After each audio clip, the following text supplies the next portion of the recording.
Hello, and thank you for listening. My name is Luke Mardigian. You are listening to Be Insured, a show where we discuss a variety of topics related to insurance, business, and leadership, so you can stay protected while growing a thriving business. And with me is my co-host, Eric Gestring, the Mardigian Agency, Farm Bureau.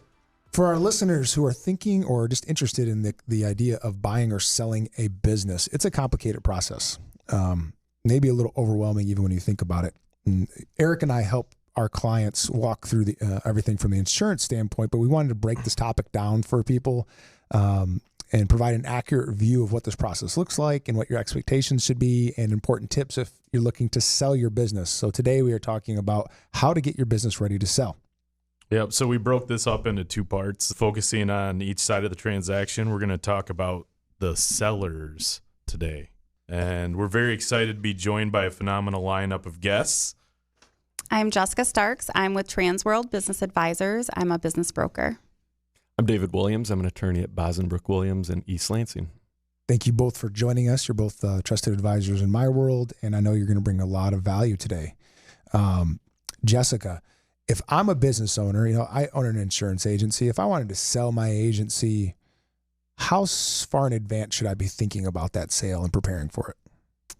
Well, insurance agencies are a hot commodity to have right now, so that's different. Use a normal business then. Yeah. So on average, it takes 8 months to sell a business from list to close, which is a misconception. You put a house on the market today and it's gone tomorrow. Yeah. But with a business, it's all about relationships. We got to find the right buyer for your business. That takes time. You need to feel comfortable with them as a seller. There needs to be offer negotiations, due diligence, bank financing, purchase agreements from attorneys. So there's so much involved in that process that on average about 8 months to sell. To get your business ready to sell, if you have more time is valuable. But if you don't, I list businesses that are like, I've had a terrible week, month, I'm burnt out. I'm ready to move on. But if you have time on your side, I would say start preparing 3-5 years out. Knowing or learning or educating yourself about the process, building the relationships with your team. Yeah, I like it. Jessica, what are some of the common mistakes you often see sellers make that are otherwise avoidable? And then how do these things hurt them? So you want to get the most bang for your buck for your business. You want to earn the most value or get the most value. So a couple things is you don't want to make the business you. You want to make the business your team and the people. You want to have other people the face of your business. So when you leave, the customers still stay, the employees are still there. So not branding the business as you is really key. There are things that business owners write off that might be discretionary, that do reduce the size of your expense or your profit. So if you write off more, your profit goes down. Well, that means you're devaluing your business if that doesn't get added back. And those are all discretionary things to a buyer if they really feel it needs to be added back or not. So I think those are a couple things to make sure are taken care of. There's a book by Robert Kiyosaki called Cash Flow Quadrant. He talks about how there's self-employed people and business owners. And of course, there's investors and employees too. But, the difference between a self-employed person and a business owner, he says, is that the business makes money whether he's there or not. Mm-hmm. And that requires replicable systems and trusted advisors in your world, key employees. And, I imagine those are the things that most buyers are going to look for because they don't want to come in and reinvent the wheel. Absolutely. Those are really key. Another mistake that people do is they sell at the wrong time. So if you're burnt out or if you're getting close to retirement, there's a key point where your business revenue is either steady or going up. You don't want it to decline. And how do they know that? Do they reach out to you or? I think you really need to be proactive about your true feelings. It's your baby that you're letting go. And so people might want to hold on to that and it might be a little too long to hold on to it. That's Starting these conversations, again, sooner the better. That way you know what you need to do next when you're for sure ready. Yeah. So if you're in a down year, then probably not the best time to list. You're not going to get maximum dollars from a buyer. So, you got to time that right and understand projections for your business. Right. David, can you tell us from a legal standpoint, what type of things are involved in, I want to sell my business? Like how far in advance are they getting you involved? And what are the first steps if someone comes to you and says, I want to sell my business? I kind of look at a business sale it's got to, get ready for this. It's going to blow your hair back. A beginning, a middle, and an end. Oh, that's okay, man, right? Life-changing. Wow. So what's at the beginning though, right? You're going to start with a term sheet. You want to make sure you and the potential buyer are on the same page. We've got the same numbers in mind. We've got the same ideas of what is actually being sold, what's going to be bought, before you spend a bunch of time and money preparing a purchase agreement and getting into it.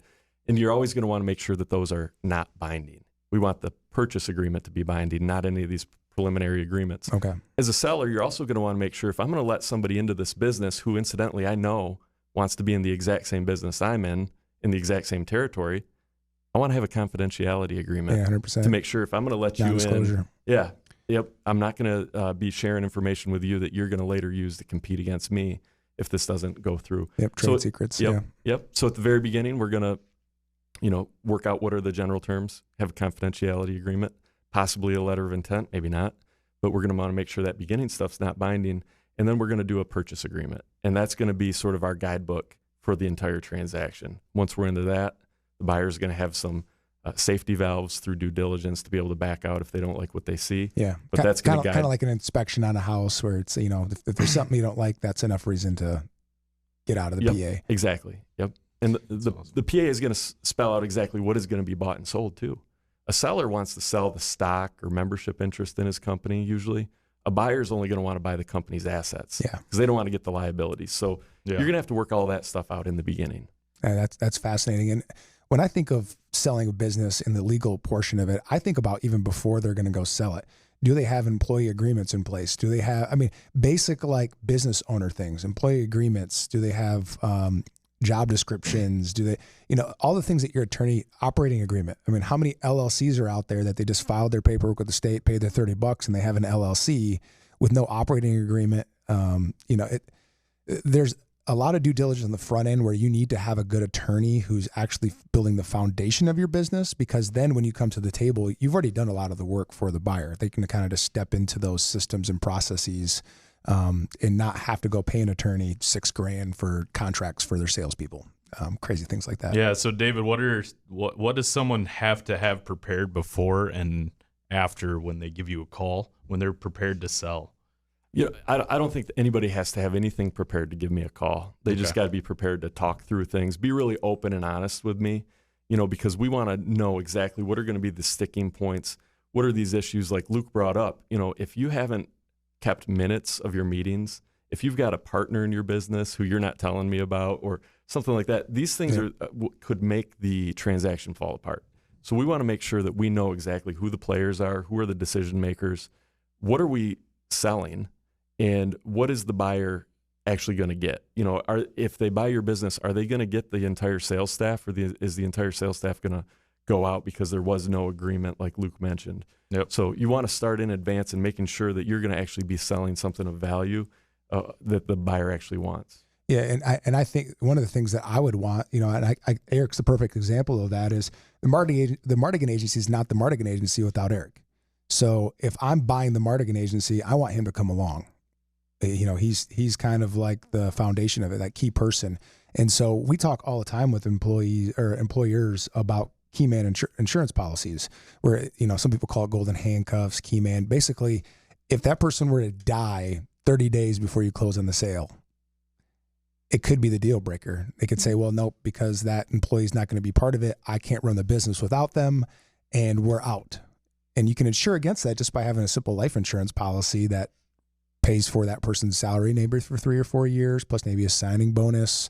And then there's golden handcuffs where you can do that same concept, but it also comes with some money that you're depositing into account for that employee that they don't get access to for 5, 10, 15 years. So now you're sitting down with the potential buyer and you're telling them, hey, these are my 2-3 key employees. By the way, we're already in a golden handcuffs agreement. They're going to stick around for another 5 to 10 years because they're going to have access to X dollars at that time. And now they're feeling very secure about making sure that that core leadership team is there. And I see that overlooked all the time. Just so many businesses undervalue those key employees. Do you see that, Jessica? Absolutely. Those key employees are the key to a transition, a smooth transition. They might be customer facing, so they ensure that the customers are going to remain, which is what they're buying. Right. Yeah. Because if it is a true business, then that business owner is not really dealing with the customers on a regular basis. Mm-hmm. Maybe the select few, but for the most part, they're not. I'm not answering the phone most days at the agency. Right. And another one that you talked about someone dying, so it has to kill someone else. So let's say the buyer passes away before the whole, do you have terms like over 3 years or like where you're buying a business over a period of time? Does that happen? I would call that seller financing if you have terms. Yeah. And actually insurance for that purpose is key. So there's different ways buyers finance businesses. They either pay cash, they use a bank, they use their rollover 401k, or they do seller financing. And so, yes, to be insured on seller financing is a key thing for that seller. Yeah, if that buyer dies, they're hey, I was going to retire next year because I sold my business for $1.5 million, but now Susie, who's going to buy it, is passed away, and I have to kind of jump back in midstream, figure out how to balance this and get it back in a position to sell again, and hope it didn't lose too much value. Right. So you can, in those instances, if you have a contract with them, you can buy life insurance on the buyer. And the buyer can buy life insurance on the seller if the seller is a key component to the purchase, if they're staying on for 2-3 years as a consultant. How often do you see the sellers stay on? I know in the insurance world, it's very common to want the principal to stick around for a couple of years during the transition because insurance is so relational. They know what issues accounts have had. How often do you see that in the process? I think the transition time is all part of the initial letter of intent. What are your expectations of each other and how long are you going to transition? Sometimes it's unpaid. Maybe I'll stay around for 30 days unpaid to help you transition because I want to see my customers transition over nicely to you. I want to see this business continue on. Sometimes it's 6 months and maybe it tiers down, 40 hours for the first month, 10 hours at the 6th month. And then there's some consulting. I'm available by phone or email to consult with you for a year. So for David or Jessica, how often do you see that where they stay on? Most of the instances of purchases that I'm aware of, usually they stay on for some period of time. Oh, for sure. Yeah, I'm seeing that in most everything. Yep. But rarely will we see somebody say, absolutely, we don't want the seller to stay on. And that's usually when we've got a big buyer who has several of these businesses and they know how to run them. So they're just buying up. They're just acquiring businesses. tons of, They know how everything's going to get on their system. Yeah, that makes a lot of sense. Jessica, how do you know when somebody's ready to sell their business? I think, when you're hitting milestones, whether you're retiring or you're just burnt out on the business. I think those are two key signs when people are ready to sell their business. But of course, you want to prepare yourself and you should plan for your sale when you start your business. Yeah. It's never too early to have that plan in place. Yeah, begin with the end in mind, right? Stephen Covey. And some people might have their family that they're going to transition to or a key employee. And if they don't, then we have to go external. And that's where I help with finding their buyer. Is finding buyers challenging? What do you use to find buyers? Yeah, so there's different ways. We can be strategic about it. So if I'm an insurance agency and want to buy another, or if I'm in a different type of business, we can be strategic and reach out confidentially on behalf of the seller. And confidentially, you want to sign a confidentiality agreement. We market your business confidentially as well online. We use many different websites to get it out there locally, regionally, nationally. We network in the communities that if you're a builder, we might go to the Home Builders Association. So different ways that we try to find your buyer for you. That's awesome. So David and Jessica, if you were to leave our listeners with one thought about selling their businesses, what would it be? I'd say assemble your team in advance. Talk to Jessica, Luke, your insurance agent, your attorney, your CPA. I think the tax considerations are going to be substantial, right? So if you're a C Corp, you could have a double tax issue. Wow. If you're selling the stock or the assets or however you're going to do it. So you need to start with the end in mind, like Luke said, and what is it that I need to get out of this? And what do I need to price the business at in order to end up there at the end? That's great advice. Yeah, how about you, Jessica?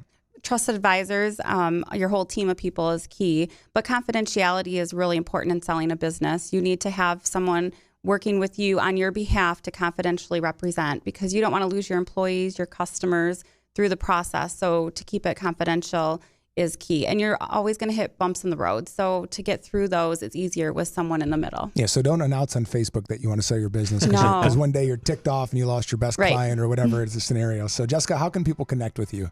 So I'm with Transworld Business Advisors. My LinkedIn is Jessica Starks, Facebook Transworld Business Advisors of Lansing, and my number is 517-492-0039. I'm David Williams, Bossenbrook Williams in East Lansing, 517-333-5789, online at bossenbrook.com. Spelled just like it sounds. Eric, how can they connect with you? Yeah, you can find Eric at Eric Farm Bureau on Instagram, or you can find me on Facebook, Eric Stephen Gestring. Obviously, I encourage you all to follow and like the Mardigian Agency on all social media platforms, including YouTube.